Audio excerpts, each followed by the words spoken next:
Hello again everyone, here's the second little how-to video that I'm going to show you guys how to do, and it's just going to be that cannon thing that I had set up before. So this is the one that I had set up that shot at the target over there, and yeah, just has a little rough outline. A good thing to do when you do it though, so you don't blow everything up. I know people talk about like a water cannon or everything, but I never bothered with that just because I found this way to be a lot easier.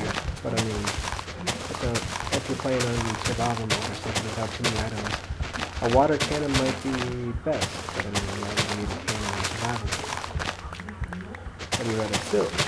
But alright, so the best thing is what I do so I don't blow up a giant expanse of land is I just kind of, oops, don't want to put that down, is I just kind of coat the bottom of everything with obsidian since it's blast proof, like it can't be blown up. So just gonna layer that down real quick and we'll get off on our way of actually setting up the cannon itself.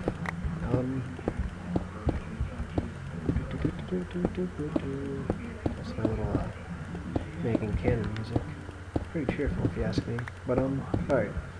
Something else you could do to kind of help resist the blast round, I'm not sure if it works or not, it kind of worked for over there, is you can put up like a wall here that would kind of like stop the blast from reaching too far, but I mean, I'm not really going to worry about that. But you can make this just about as far wide as you want it, but the one I usually do is 4 wide like this, so you can have 4 lines of TNT. Then what you do is you close it off like this, so you have 3, so it's like a 3 by 4 here. And whichever way you're shooting the TNT, in this case I'm going to be sending it toward the village, you have 1 at the point like that. And you'll see why that's there. But you just kind of close it off, like so, and you have to put 1 there for the pressure plate. So the setup you want kind of looks like this. And then I don't think it really matters what side you use it on, but I usually do it on this side over here, the right side if you're facing where you're shooting from. You put up a wall like this, and that just kind of so the stacks can work easier, I guess. I really never knew, but anyway, so first thing you do is you put a redstone there, and you just line the redstone around like this, so it kind of makes like a U shape. And you put the redstone there, well, I'll show you in a second. But you put the pressure plate here, and see how it all lights up? That's what you want. And then you put the redstone there, because when you place the dynamite, it'll actually be floating like this, which is how you can send it flying. So, to load it, you can either do 4, you can do 2, you can do however you want, but either way that's even. This is the typical setup that I use, though. And, see, originally, if you do this plain without putting that little blocker thing I had right there, you'll see where it goes, and I believe it'll just shoot straight up.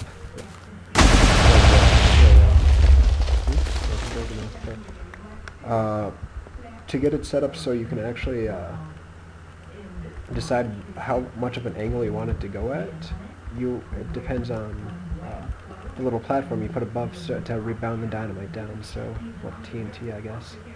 So if we just reload this up real quick, and keep the pressure plate off so I don't actually step on it. The way I usually get up here is I just kind of put these a couple high just because, again, it's the too many items mod, so not worried about losing too much stuff, but just make it a couple big, like so. I usually do make it 3 by 3. Well, I guess that's kind of a waste of time, but you can get more of your rock. Again, I'm using obsidian because it's so strong against explosions, and you can just start by putting it in like so.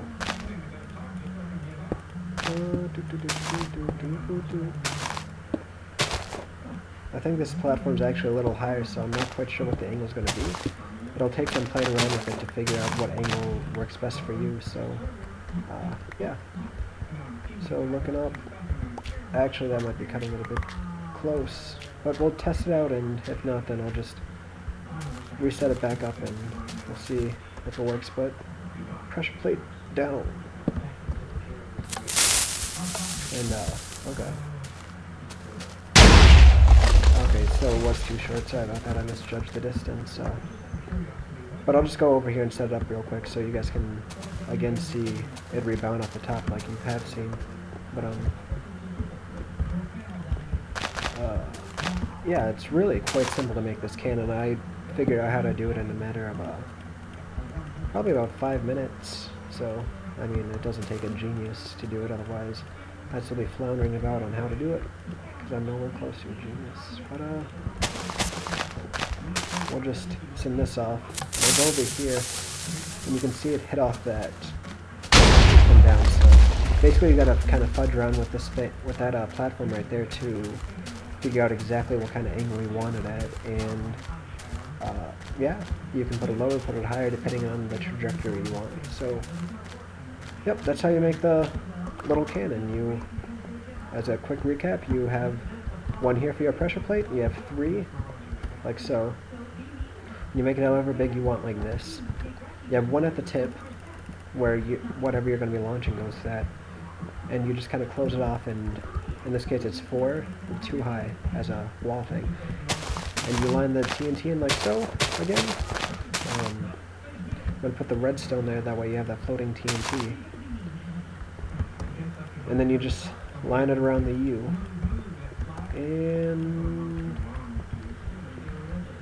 put the plate down, whatever plate you want, or you can even have a lever, I believe. We'll just test that real quick. Oops, I'm in the wrong spot. Have a lever, I said, I believe. Yeah. And you let it fly. And that's how you make a little TNT cannon. The next thing I'll do is show you how to lead a string of explosions in TNT, but I mean, you guys can probably figure that out yourselves anyway, but yep. I hope this was helpful in some ways, and it'll help you out if you ever have a destructive need to blow up someone's house. So, see ya.